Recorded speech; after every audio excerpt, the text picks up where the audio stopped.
Ladies and gentlemen, here they come. The kings of the sport, Top Fuel Dragsters.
These are Top Fuel Dragsters. They're drag racing's ultimate speed machines.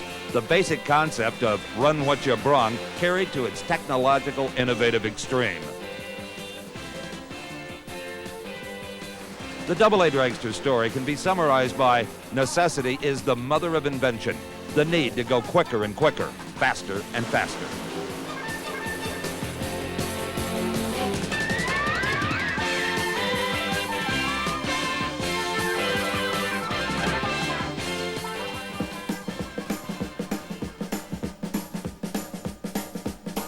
The Top Fuel Dragster story begins on California's dry lakes, where hot rodders in search of more power soon discovered the fuel additive nitromethane for that extra boost.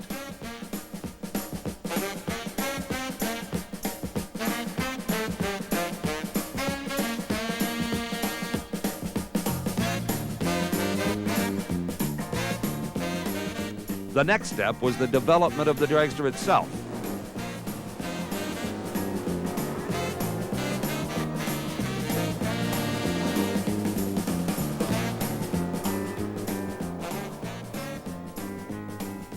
Well, we just recently at the Museum of Drag Racing picked up a car that I think is very important to the history of the sport. It's Dick Craft's Bug. This is the original dragster where the name Rails came from. Dick was racing at the dry lakes in the 40s, and he had a roadster, 27T roadster, and then when they opened the track up at Santa Ana, he was the very first one of the fellas to show up and race here with his roadster. So one day, Craft shows up at the track without the body on the thing. It's just the engine and the Model T rails. Well, they wouldn't let him run in the class. They said it was unfair.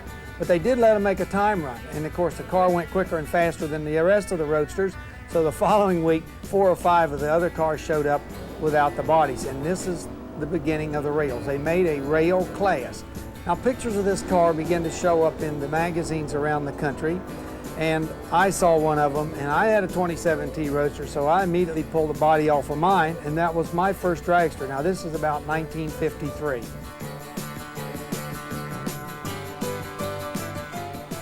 By the mid-50s, the combination of nitromethane and dragsters produced a class of cars capable of running over 160 miles per hour.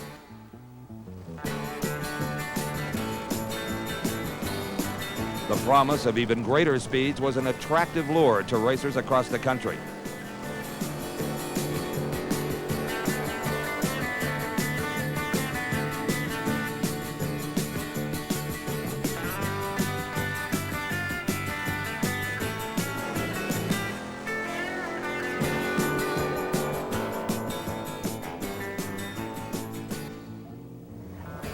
I guess it's just trying to go as fast as you possibly can.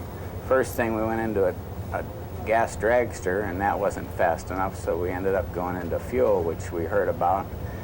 It would probably get your car down the racetrack a little faster.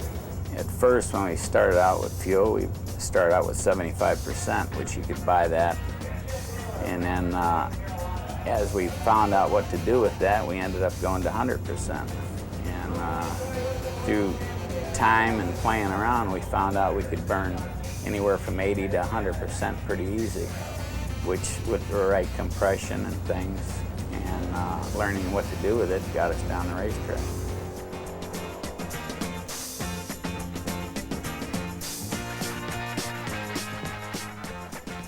In 1957, Don Garlits laid claim to his first performance record, running 176 miles per hour in Swamp Rat 1 at a track in Florida. The good part of it was we had the record. It really gave me something incentive. I felt that I was capable of running with any of the other cars around the country prior to this time, and I think the whole country felt this way. The only fellas that ever went fast or set records were in California, and so the Eastern cars, they didn't really try all that hard.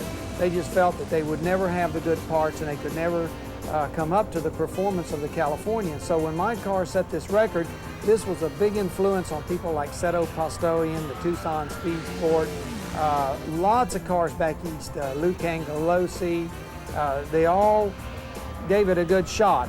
The bad part was they were very upset in California and got a lot of flack. Most of the magazines were printed out there in the tabloids, you know, and they would say phony times and stuff like that. Well, finally it came down to the point they sent the 3 fastest California cars back to Houston because I wouldn't come to the coast and they wouldn't come to Florida.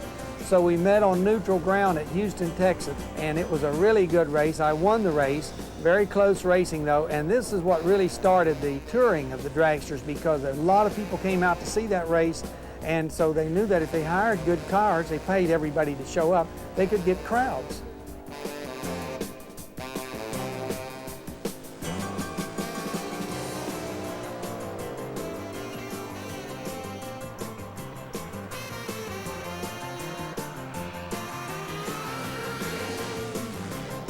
Speed is the benchmark by which Top Fuel dragster performance has always been measured.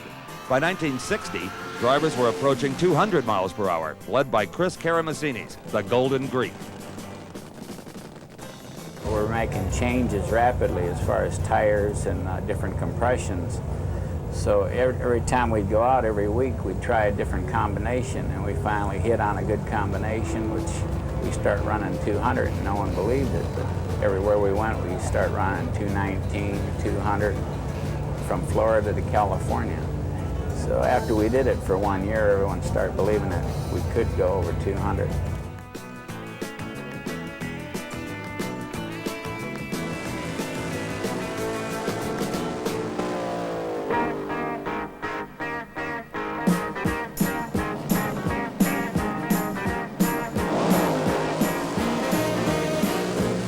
In 1963, the National Hot Rod Association rescinded a 6-year ban on the use of nitromethane at its sanctioned events and ran a 16-car field of Top Fuel dragsters at the season-opening Winter Nationals.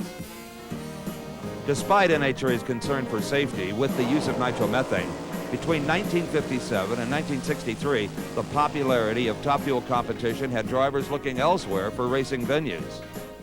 Well, that was just when I was really getting going. I had just gotten my Chrysler. I had just built the Swamp Rat. I had just been to Cordova and raced with Cook and Bedell, and I was really caught up in it. So at that exact time, the American Hot Rod Association had been formed, And then also there was the American Automobile Timing Association, the ATAA, which was headed by Jim Lamona, and they were putting on the World Series at Cordova. And then there was the Chester outfit headed by Bob Osiki, the International Timing Association. So there was some places to race, and they were all running fuel.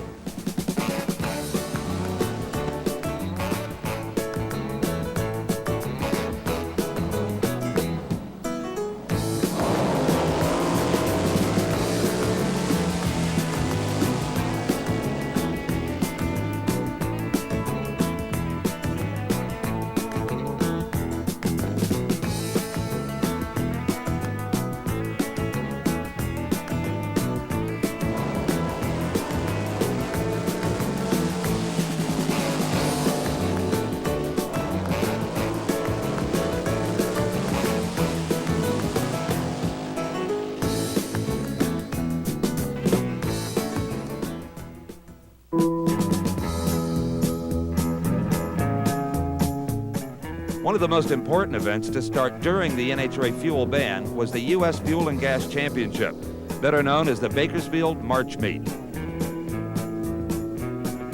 Organized by the Smokers, a local hot rod club, the first event was sort of a Woodstock of drag racing, a spontaneous happening that brought fans and racers together for a weekend.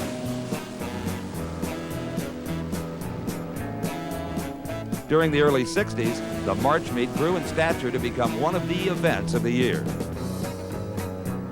Bakersfield, pretty much at that time, in that era, was what we want to call a racer's race, okay? It was put on by a bunch of racers from Bakersfield, California, the Smokers, Hot Rod Club. I mean, it goes back to Ernie Hashem and several other people that, you know, just started off with the era of the thing. That race pretty much set the precedent, and the Smokers race was, I mean, it was the drag race of the century or of that year or that era. And I'm very proud to say I won the race in 1964, which really put a cap to it. And I'll never forget it. It was $3,200 for top fuel in the winter of it, and that's more money than I ever saw in my life back then.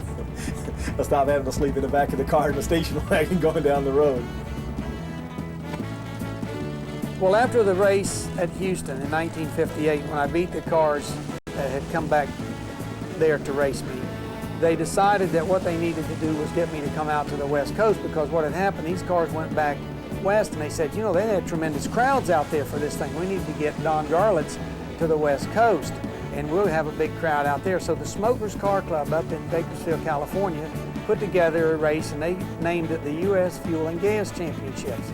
And they advertised the race just around California, and they brought me out to race. They paid my expenses out there.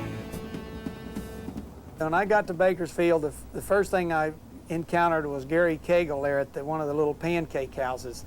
And he wasn't the least bit impressed with what he'd read in the papers about the performance of my car. So the first thing he says to me over breakfast, he says, "Garbage Don," he says, "how would you like to run that swamp rat out there for pink slips?" And I didn't even know what he was talking about. Later I found out a pink slip was like a title in California. He was ready to run me for the title of my car. And of course, out at the racetrack, they had beer at the event. And you could not believe the amount of beer cans that were on the ground. We'd have to push them out of the way to move the car around, and they would holler stuff out of the stands, Tampa Dan and Garbage Dan and Garbage Don, because the car wasn't really very fancy. Remember, it was a homemade car built on 31 Chevy frame rails, so it wasn't the prettiest car. It had no chrome on it whatsoever. So the Californians weren't impressed with the car.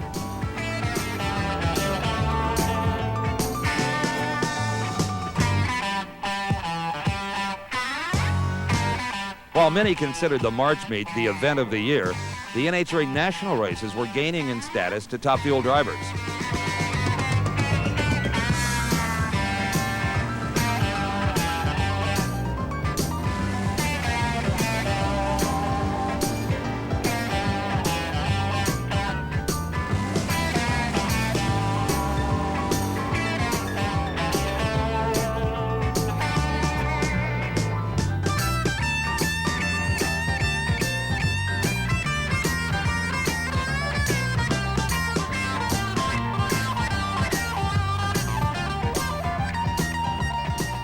In 1967, a series of events and top fuel competition at the U.S. Nationals reconfirmed its position as drag racing's premier race. So we arrived at Indianapolis a decisive underdog, and a little story surrounding that is interesting. Until we ran into sixes, I wasn't going to shave. And we run like 710s and 715s, but not quite making the sixes. And guys like Don Perdome were already popping 690, 695s. As it ended, it was like a Cinderella story because we worked our way through the field slowly. You know, each run was do or die because a loss was the end.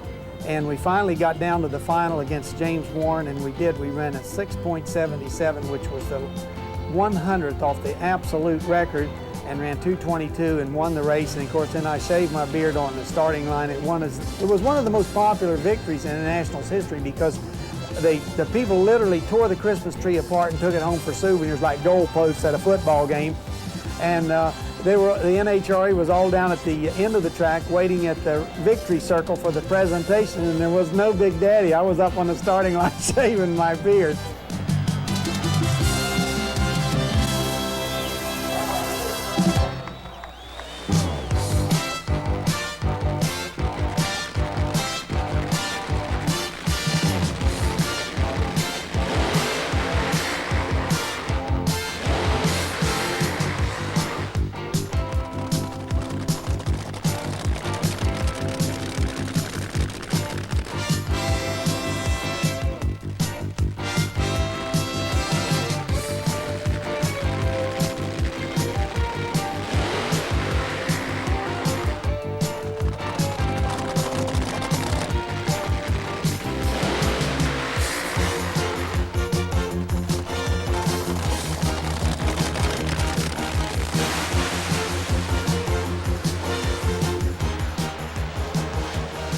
Right after I got out of the service in 1964, I moved to California and went to work in a Chevrolet dealership. A couple of the guys there had a top fuel car. And I went to races with them a couple of times, and the driver they had driving the car quit. And I asked the owner if I could drive the car. That was a front engine car with a 392 Chrysler. I was fortunate enough he let me drive it, and I liked it, and I've been doing it ever since.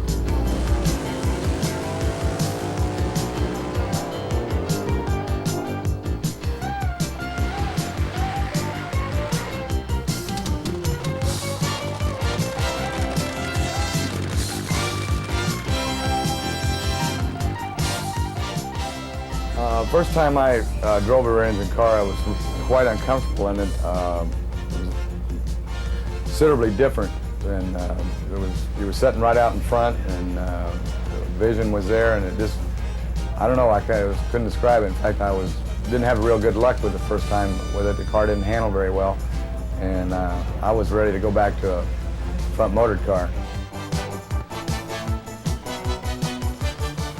When you used to sit between the rear tires, and it was like the engine was in front of you and the tires were around you, and it was like you was in your own little cocoon there, or a little capsule, and it was a very secure feeling. But all of a sudden we're sitting out here in front of all this, and the only thing that you're really looking at is some gauges and a couple front tires out there, and it was very scary, to be truthful with you, because you didn't realize, or I didn't realize at that particular time, how much I relied from the protection of everything else in case of a mishap or an upset and something. On these rear engine cars, the first few times I drove them, I tried to drive them like I drove my front engine car. And when you're sitting over the rear tires or between the rear tires, you can let the car get out of shape and you can drive it back around, and there isn't quite a problem there. But when you move yourself up to the middle of the wheelbase, when the car moves a foot there, it's moved 4 foot at the rear wheels. And the first few times that I took a ride in my rear engine car, I like to roll the thing over. In fact, I had seriously considered not driving anymore, until a friend of mine by the name of Don Garlitz walked up and told me to put some lead in the front of my car and I'd be able to drive it. And that's all it took right then. There have been rear-engine dragsters since the beginning of drag racing. I raced Red Chase's car in Houston in '58. The Speed Sport Roadster set the record. Even though it was a roadster, it was still a dragster. It set the record in 1957 at 169. And all up through the years, there were rear-engine cars, but they were always ill-handling, and they didn't win many races. In other words, they would make a good run, but when it came down to the actual racing, they won very few races. But in 1970, at Long Beach, California, at one of the Grand American Series races, in the final, the transmission exploded in my slingshot and it cut off part of my right foot. And while recuperating in the Pacific Coast Hospital, I drew the plans up for the conventional rear-engine dragster that basically we run today. And so in 1970, throughout the fall of that year, I constructed that car and tested it and brought it to Pomona in 1971 and qualified it in the field and won the event. What I had hoped for with the rear-engine car was not that it would be a winner so much. I never expected it to be so superior in performance. I hoped for a car that was just competitive, that would allow me to race a few more years in safety and perhaps some of my buddies. The only thing I can remember of the car when I first got into Pancho's car and started driving was that the motor sounded just awful tinny because you had the helmet on and the pipes was aimed back the other way. You were a lot more used to packing rags and earplugs in your ears and your helmets and stuff, so you can finally end up with some hearing when you get older. That was the only difference I really saw in the car. In fact, the cars were fun to drive. They really were. I mean, you know, I've blown a bunch of them up and been on fire several times, and I sort of felt pretty good about the motor sitting back there. You can get ugly with the motor right now and get a little braver with a dragster than what you do with the funny car.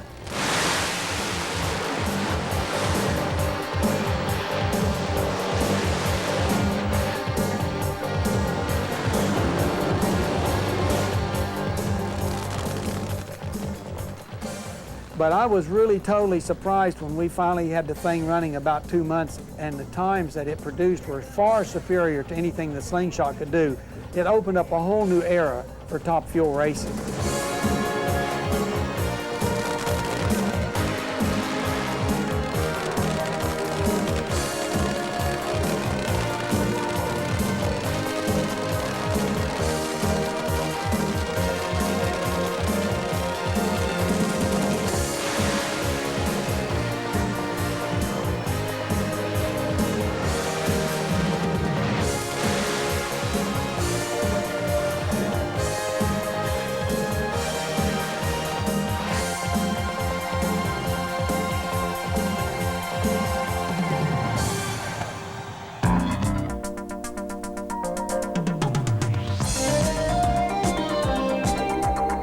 Populated exclusively by the safer and faster rear-engine cars, Top Fuel racing in the early 70s continued to grow, helped by an emerging group of new heroes.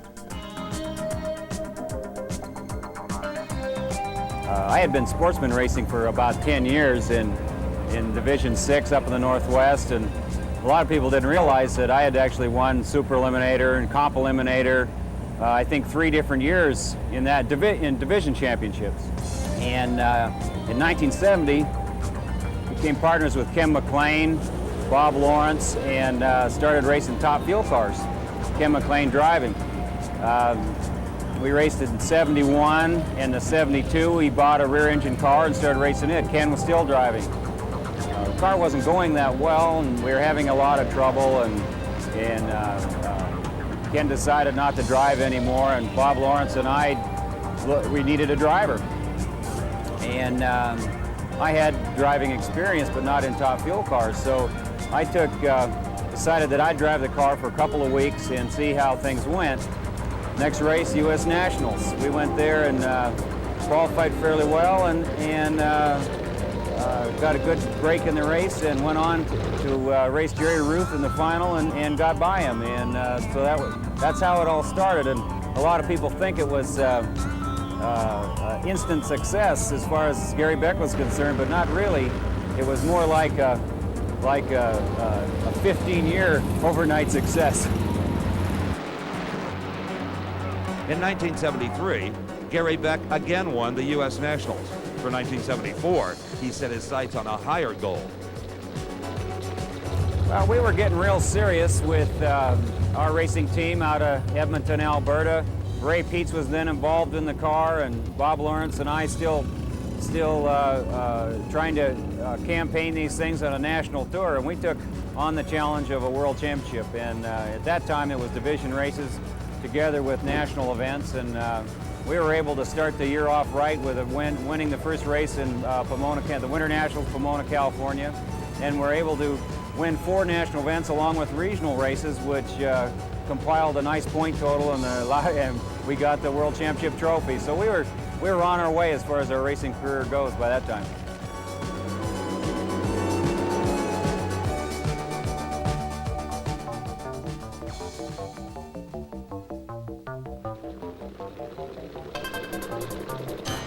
I got my first fuel license in a funny car in 1971.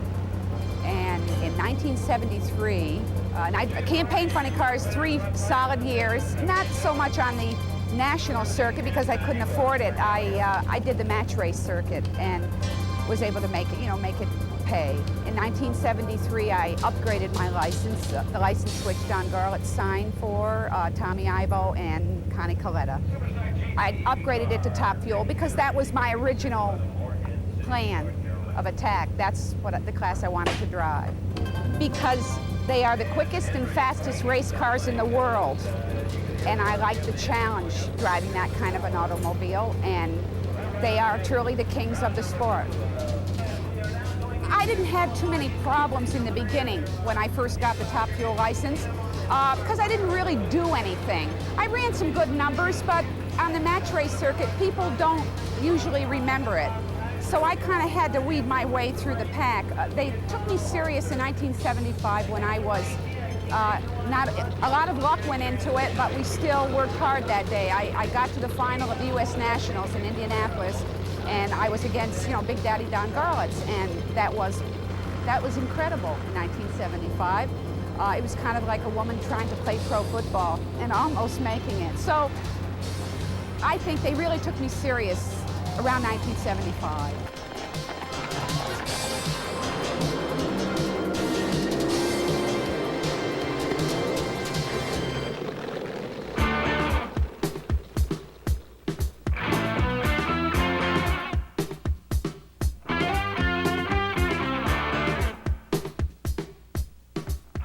'75 was quite a year. Again, we wanted to repeat as the world champion, and Don certainly didn't want us to. And he built a new car, and he came out and he ran. He always runs very good, and we battled back and forth all year long. The points were very even all through the years, and so the stage was set for Ontario, California, and he came there, and his car ran very well. He set both ends of the national record, and went on to win the race and got back by me, and I lost that championship by a few hundred points. Well, at that particular event, the air was real good and heavy. I had a real nice set of tires that were a little bigger than normal. Some of the tires come through just a little larger. I had the correct gear ratio in the car, and the traction that they had at that Ontario Motor Speedway then, with the way they sprayed it, was just phenomenal. And it was one of those storybook runs. The car carried the front end out past the 8th mile, never missed a beat, and it ran the 250.69 with a 563. And to give you an idea how important all those different combinations being correct are, it was a full 7 seasons before that record was broken. And that's the reason it just took that long for everything to get back right again, where the fellas could reach those kind of speeds. If you took any 3 cars and said, this is my combination, if I gave all of my combination on the run we made today to somebody that is out here that ran 3/10 slower, they couldn't use my combination because everybody does something different. Every part has its own little personality. Every supercharger is a little bit different, even if they're both of them made by the same guy in the same day. The car has a personality that goes with the combination. The driver, the way he drives. I think it stems right from the person that's sitting in the driver's seat and how he pushes on the pedals, to how the engine is built, to how the clutch is set, the tires are set.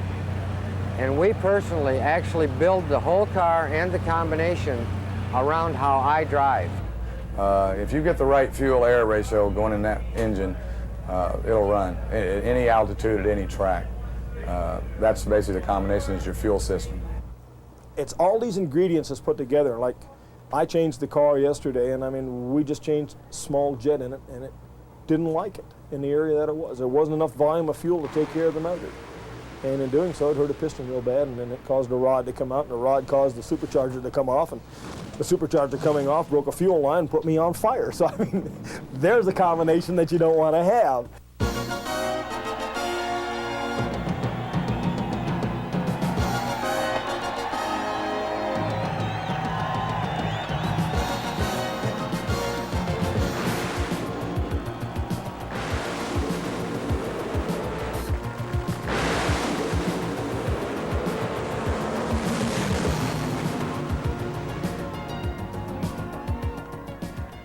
In 1977, Shirley Muldowney became the first woman to win a major auto racing world championship when she clinched the NHRA Top Fuel title.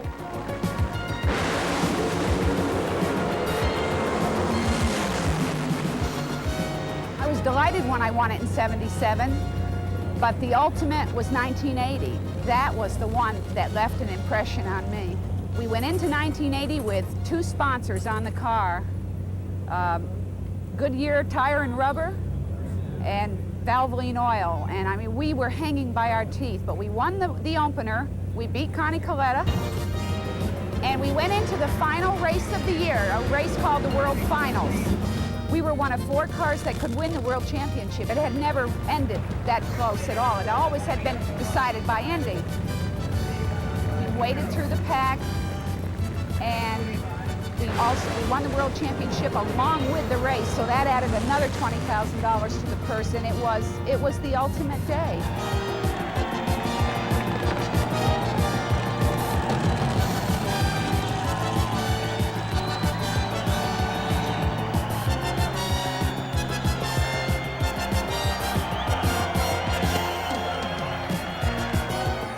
Shirley, the match race for Shirley always was a real good race, because even when she wasn't winning in the beginning, the people still loved it because it was a woman at the wheel of a top fuel dragster.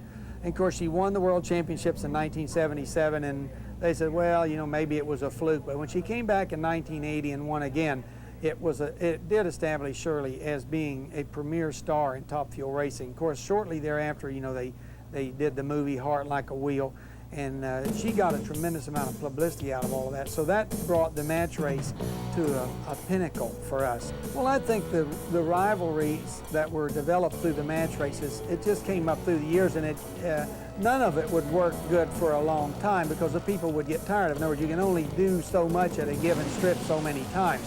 And like in the beginning, the Greek was a tremendous rivalry because he was from Chicago and he was known as the Crazy Greek, not the Golden Greek, because he used to do wheel stands and the lights. And then, of course, the Swamp Rat from Florida. So that was a natural. I imagine back in the 60s, we probably beat him quite a few times. It was back and forth. He'd be on top for a while, and then we'd come bounce back and be on top for a while. I remember one time, I think we beat him about 20, 30 straight times in a row, and he wasn't too happy about that. So it was just one of his downs deals.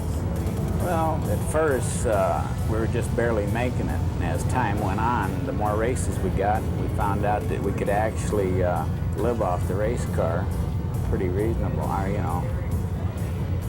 For the amount of races, I imagine back then we were around like 45 to 50 races a year, and not breaking too much stuff, we end up making money. And then, of course, Connie Coletta, he came along later, and the Bounty Hunter, and he kind of got his rivalry going. He used to paint the names of the guys on the side of his car that he wanted outrunning. When he'd outrun them, he'd run a line through them. And that got a lot of ink. It's how you PR yourself and promote yourself. I did a lot with Garth, a lot with Ivo. Tommy Ivo was very prominent in touring, probably toured more. I did more match racing probably than any other racer, probably more of us now because he's been out of it for several years, but I mean, we raced a lot, did a lot of match racing. It gets to be a certain amount of agitation. It's, you know, it's a real thing sometimes, all right? You can joke and stuff, but every now and then somebody, you know, you step on somebody's feel goods, and like Garlett's, I mean, you beat him 2 or 3 times, and I mean, At that point in time, he don't like to get beat. I mean, he's a poor loser. It's simple as that. And I mean, he'll turn on you. I mean, I've seen him do it to Shirley. I've seen him do it to Gary Beck. I've seen him do it to Joe Amato. I've seen him do it to me. And it depends who's up and who's down. And, you know, and naturally, we fuel it as much as we can. I mean, we keep the thing going, you know. Even when they've got a little feud going with somebody else, I mean, I'm over to Shirley's camp stirring the pot, and then I run back over to Garlett's an hour later and do the same thing, you know, just to make sure everything is working well. Shirley and I, we've always PR'd our match races on the competitiveness of it. You know, I hated her, she hated me. We were going to scratch each other's eyes out at the racetrack and finally settle it in the seats of those cars. And so that really was a crowd pleaser. And the one thing that it did that none of the other match races did, it brought the women to the stands at the drag strip.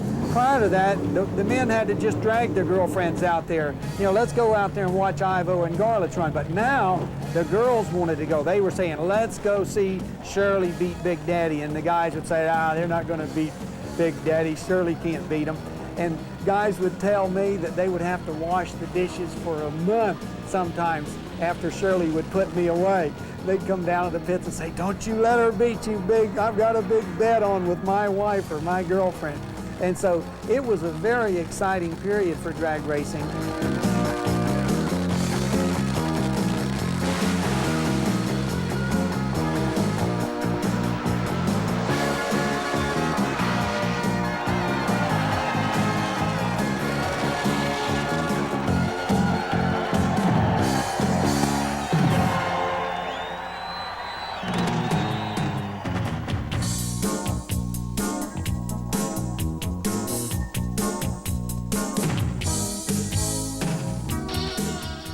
Around 1980, a trend in Top Fuel racing was becoming apparent.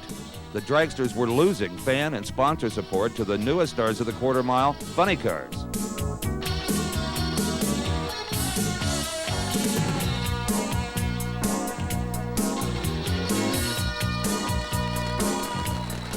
Among some of the indicators, in 1980, NHRA went from 32 cars for Top Fuel dragsters to 16 car fields for all national events. Even with the smaller fields, Top Fuel attendance at major races was down. There were several times when there were not enough dragsters to fill the program. Also, a number of major Top Fuel dragster pilots either dropped out of racing or moved into funny cars. Jeb Allen, the 1981 world champion, retired, unable to run a car.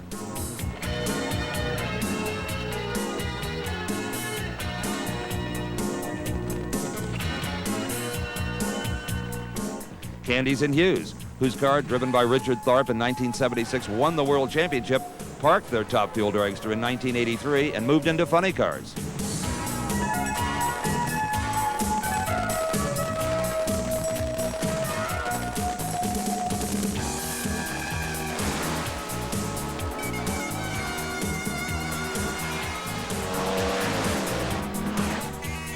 Also in '83, one of drag racing's sanctioning bodies dropped Top Fuel dragsters completely from its events, citing economic reasons.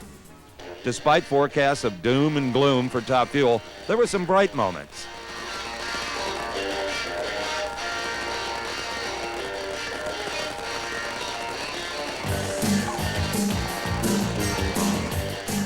One was Shirley Muldowney's third world championship in 1982. Her march to the title included several very dramatic races, including the first all-female Top Fuel final when Muldowney raced Lucille Lee at the Spring Nationals. We went to Columbus and something a little different happened there. I was up against a lady driver, somebody new in the sport, a lot of guts, no experience at all, but a lady I liked. Her personality and was pleasing, and like I said, she had a lot of guts and I respected her.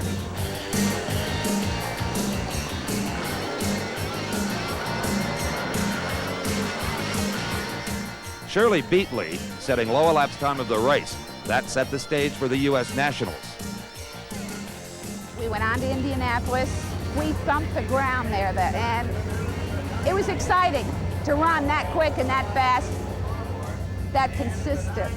Connie Coletta got in the final, and he did, in fact, have his heyday, because that was the finest showing I think Connie ever had in his career, and we put him away in the final. It was, in fact, the quickest and fastest side-by-side drag race in history. And it was a great Indy for everybody that paid for a seat. And today that is my favorite Oscar, most favorite. I wouldn't trade it for anything.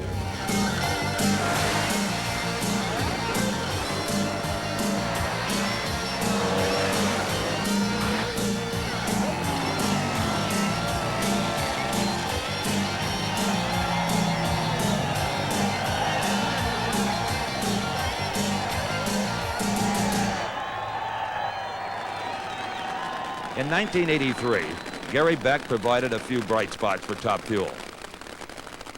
En route to winning his second World Championship, Beck reset the elapsed time record twice, ending the year at the World Finals with a pair of 5.39-second runs.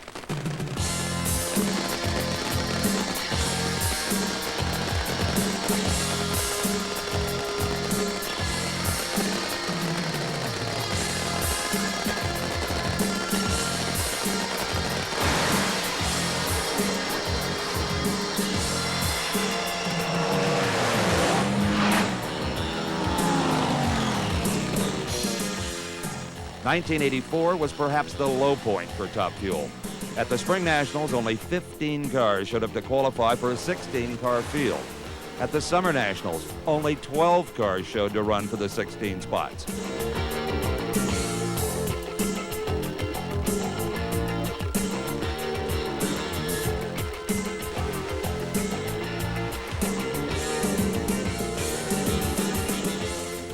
The good news in an otherwise bleak year was world champion Joe Amato.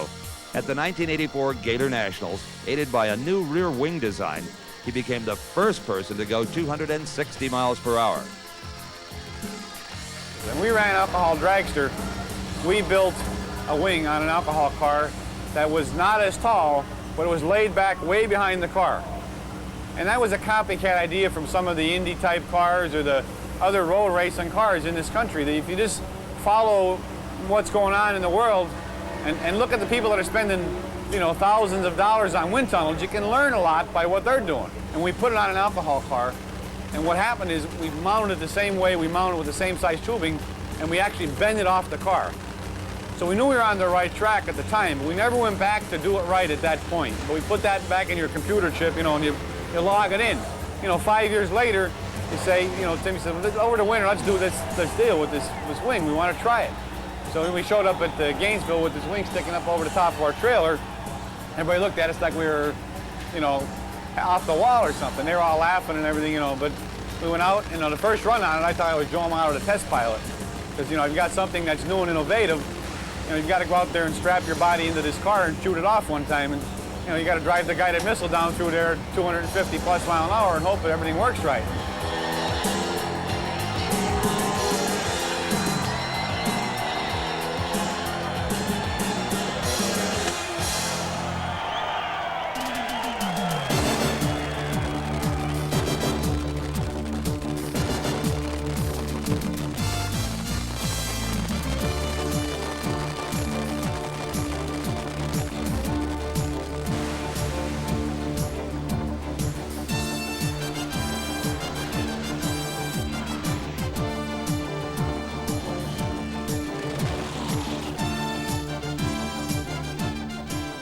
On June 29, 1984, Shirley Muldowney crashed during a qualifying attempt for the Molson Grand Nationals in Montreal, Quebec, Canada. Because of her extensive leg injuries, there were doubts if she would ever walk again, let alone race. Upon impact, the car disintegrated and I continued on down course. For a little while, they couldn't find me because they were looking for some semblance of a race car. Well, there wasn't any. There just wasn't anything left. I remember about 30 seconds after the car came to a rest at the end of the racetrack, I was awake and I was able to talk to the trauma unit and people that were trying to help me. I knew I was in a lot of trouble because I hurt so bad. I was sure both my legs and arms were broke, but they assured me that my arms were okay, other than my hand had a problem. To many, Shirley's crash was the straw that broke Top Fuel's back. However, just a few months later at the U.S. Nationals, new life was breathed back into Top Fuel.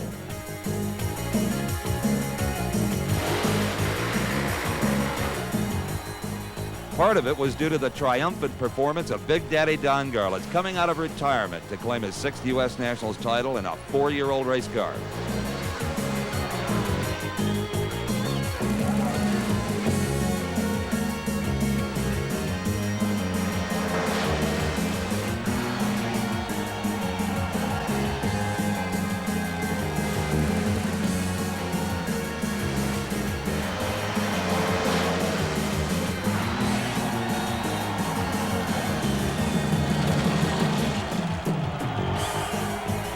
As exciting as Garlits' victory was, it was matched by the announcement by Joe Harudka, president of the Mr. Gasket Company, of the Krager Weld Wheel Top Fuel Classic, a season-long competition among Top Fuel drivers that would culminate in a special elimination race at the season-ending NHRA World Finals. The inaugural race was held in 1985.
As 1985 drew to a close, things were beginning to look up again for the kings of the sport.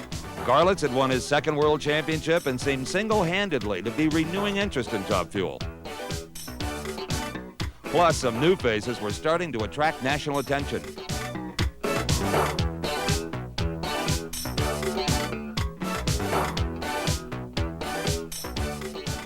I started racing in 1980. I raced a AA altered and a double B funny car with my dad and kind of took over the driving chores from my dad. And we moved on to an alcohol dragster in 81 and finished 9th in 1981 and I finished 2nd in 82 and we were the world champion in 83.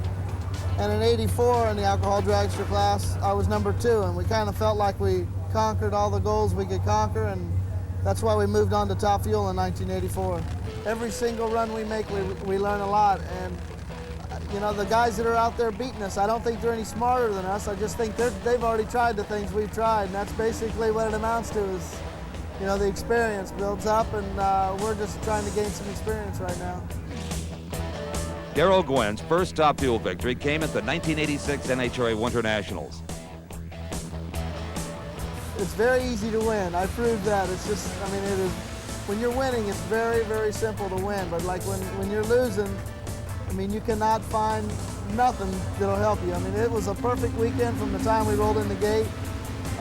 We qualified real well and ran real good first round. I mean, we just knew if everything was going so picture perfect. It was, we deserved every bit of it. I'll tell you, we worked so hard on Sunday and they rushed us between rounds during the rain and all that, and unbelievable weekend we had.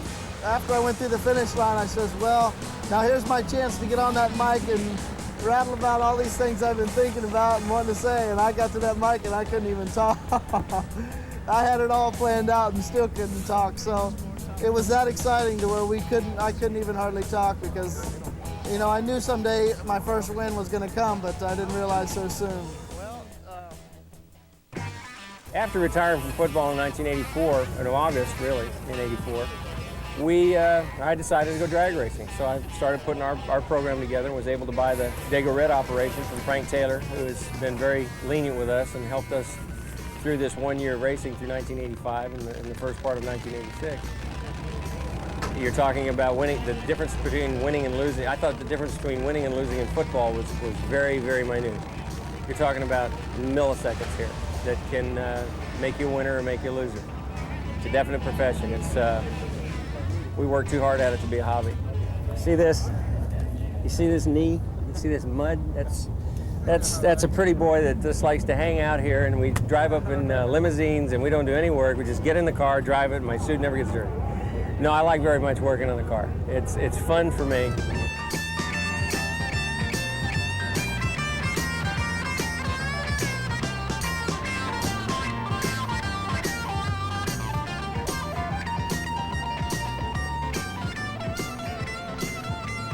First rounds are a lot like kickoffs of a football game. I always got nervous before the kickoff because you're thinking about the game plan, you're trying to remember plays, you're trying to think about what you're going to call the first series of downs and try to get some sort of a mental picture of what you're going to do throughout the course of the game. And realistically, when you get out there and you get the ball the first time, you just start looking at things and things start to happen. It's very similar in this sport too. First round, I'm always nervous. I hate the first round. I wish they'd just let us run second round. But getting by the first one is always the toughest because then you have a mark to go from. Then you can see how the game's going to go the rest of the day. The motor tells you, gives you the feedback that you need to know, and then you just adjust it accordingly. And if you're capable of adjusting it better than everybody else, you win.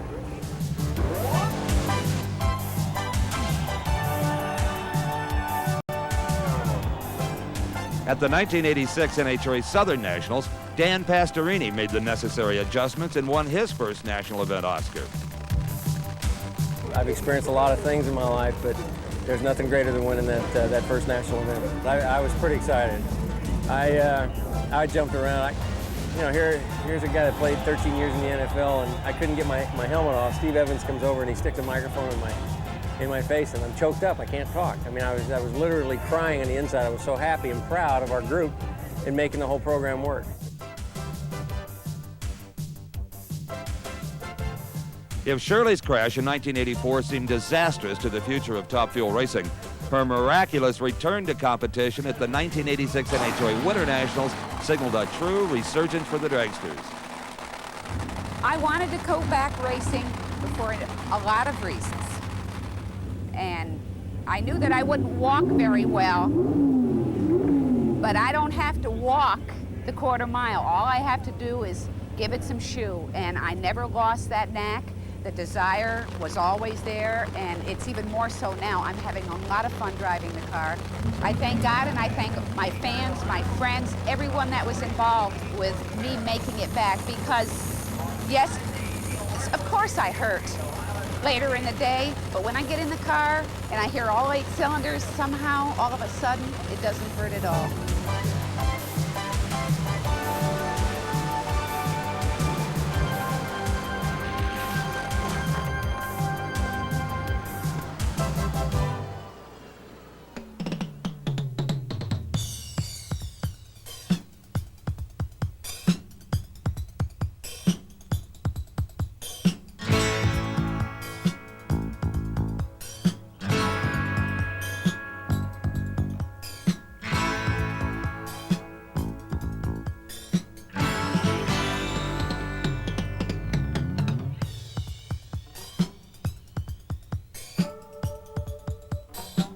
I love the competition. I love racing against my friends. I enjoy doing it. It's fun. It's a nice relaxation, and it's a means for me to take and let down and get away from my business, come out here and enjoy and do the thing with my sons and my daughter. It's neat.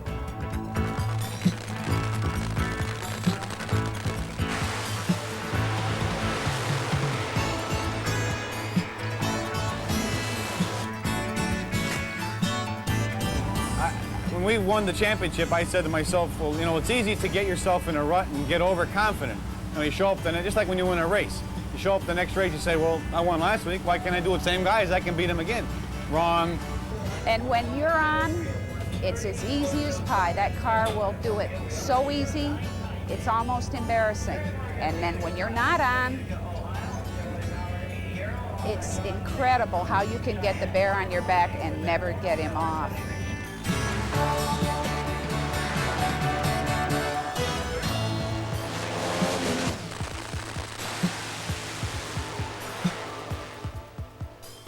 We got an awful nice bunch of Top Fuel competitors out here to race with, and the fans are just terrific. It's unbelievable. You can't put that into words when them grandstands stand up and cheer for you when you come up there.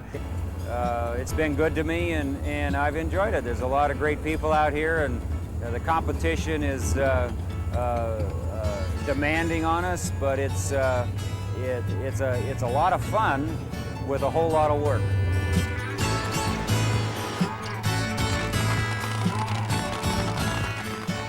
Well, I think it started out because I wanted to go racing, and I got so interested in it.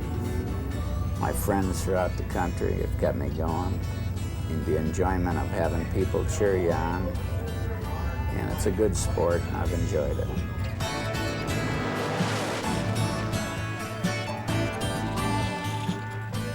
I don't know. I can't give you an actual answer on what does keep us doing it, other than the fact that we have a lot of willpower and want to do it. I like the speed, the competition itself. That's just the type of person I am. I'm a very competitive person, and it's just something I really enjoy.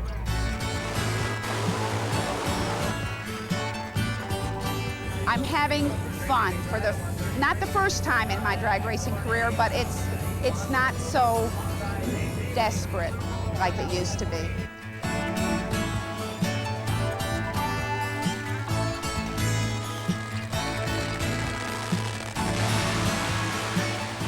The dragsters always have been faster speed on ET than the funny cars or any other class.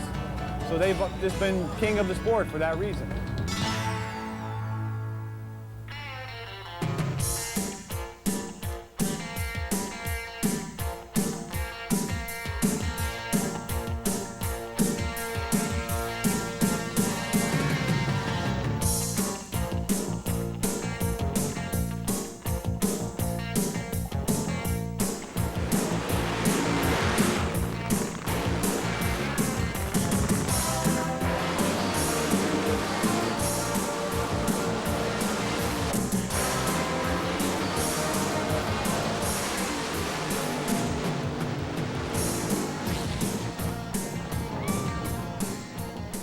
Streamlining has always been part of Top Fuel racing.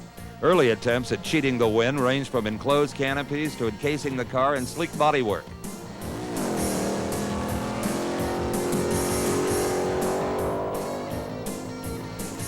It seems appropriate that it was in 1986, with the trend towards aero shapes and high tech, that streamlining would come into its own in Top Fuel, giving birth to a new era of supercars. About the middle of last year, we knew there was going to be a weight step up in the weight, and we've always had real light cars. So we would either had to add ballast, and we had contemplated doing some streamlining, and this kind of spurred it on. Right after the World Finals, we decided to do it. We keep our car based out of Indianapolis during the summer, so we know a lot of the teams back there and a lot of the people had influenced, and we'd worked with them on designing the car. It was designed by Pete Swingler, who's an IndyCar designer. Jackie Howarden was instrumental in it, and Eloise Garza actually made the body. It's all out of carbon. It's all out of carbon. My car seems quite a bit quieter than the conventional, just with the engine being covered. Itself, I can recall the first time we fired it, it sounded really different to me. And as far as the wind, it does go over my head, and I am at eye level with it, and I don't feel any of the wind. Ormsby Streamliner did not have a glamorous debut at the Winter Nationals. Well, we didn't leave enough clearance for the magneto, and carbon fiber is a conductor.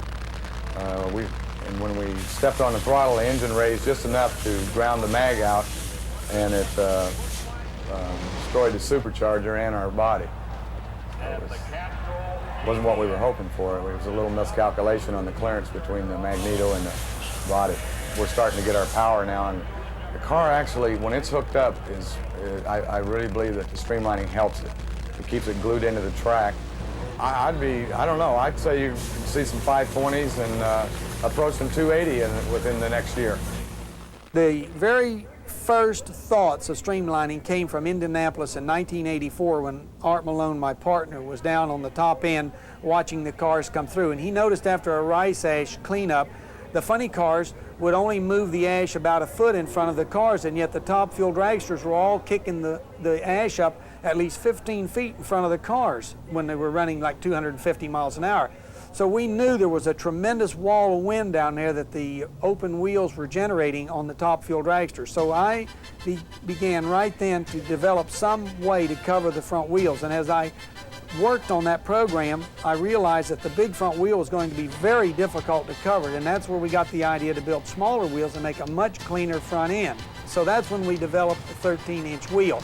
And the first ones had the belts on them, and that wasn't too effective. And then we molded some tires on them, and that worked real well, except it was rough in the shutoff. And then finally Goodyear came through with a little 515 aircraft type tire, and that was the answer. The car is so superior in handling with that, it's unbelievable. And then when I was in Brainerd in 1985, a bug hit me in the helmet right on the face shield at 260 miles an hour, and it was incredible, the impact. And I thought, if that had been a bird, it would have probably came right in the helmet with me, which could have blinded me. So I immediately started thinking about a canopy. And then as I built the canopy and we were doing the car and I kept looking at it, I figured there couldn't be near as much turbulence after I had done these things. So then we lowered the wing about a foot, which made less wind resistance. And of course that brought us to the present car, which we're very happy with performance. Almost 20 years after he became the first person to go over 170, Garlits became the first person to break the 270-mile-per-hour barrier.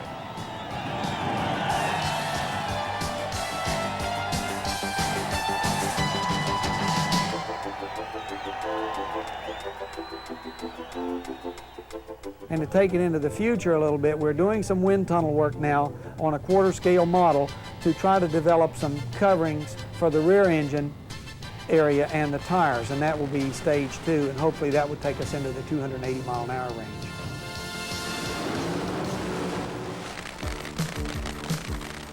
The performance potential of the new streamliners was amply displayed at the 1986 NHRA Cajun Nationals. On a difficult track under less than perfect conditions, Ormsby and Garlits were the class of the field.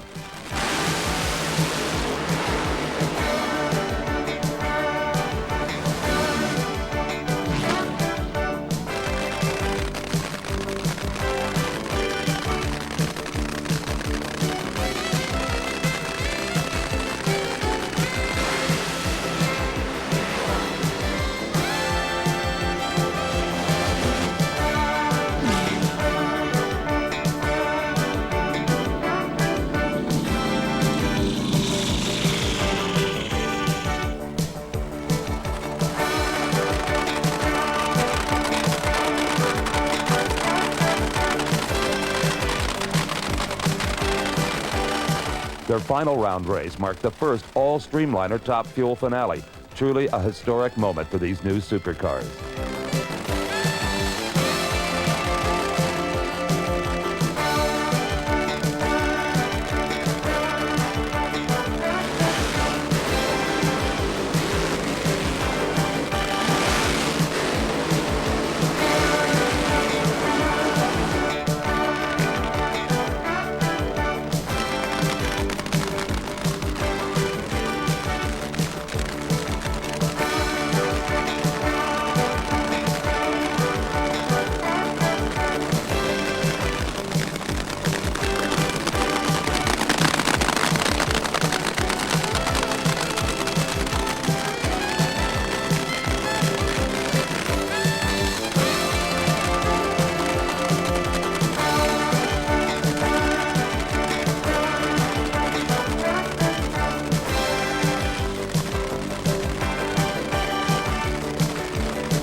A few months later, at the NHRA Summer Nationals, Garlitz again showed how far the new technology could go. During qualifying, he established a new national speed record of 271 miles per hour and ran the all-time quickest elapsed time of 5.34 seconds. There was, however, a dark side to Garlitz's performance. On his last qualifying attempt of the weekend, Swamp Rat 30 left the line with the front wheels off the ground. Air got under the car and pushed the front end up until Garlitz's streamliner was literally standing on end.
Big Daddy, you okay?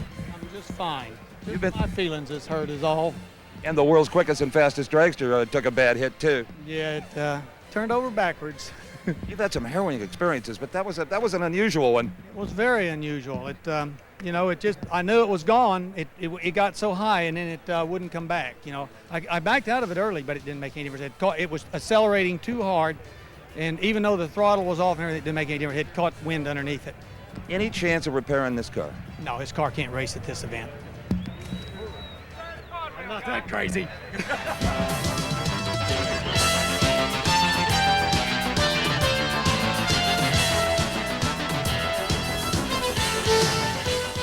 With all the excitement being generated by the new supercar technology, the future looks bright indeed for the kings of the sport.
Hello, I'm Steve Evans.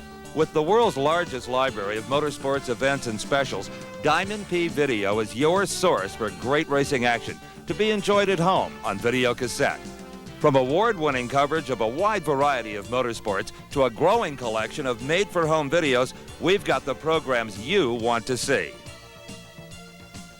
Our National Hot Rod Association collection includes classic national events dating back to 1976. And for 1986, 12 of NHRA's major events will be available on video cassette, including the Big Go West, the Winter Nationals, the first major East Coast drag race of the year, the famed Gator Nationals, the Spring Nationals from Columbus, Ohio, and of course, the oldest, most prestigious drag race in the world, the U.S. Nationals. If it's motorsports variety you crave, look no further than our American Sports Cavalcade series, now available as a feast of great racing events, ranging from super speedway NASCAR action to bump and run dirt track thrills with a world of outlaw sprint cars. There's tractor pulls, truck racing, modified sprint car action, even wet and woolly swamp buggy competition. For those who enjoy the excitement of sports car racing, our International Motorsports Association series features some of the finest racing action of the sleek, super quick GTP, GTO, and GTU cars of IMSA, competing on some of this country's most beautiful and toughest road courses. And along with our outstanding event coverage, we have a growing library of made-for-home videos sure to provide viewing pleasure time and time again.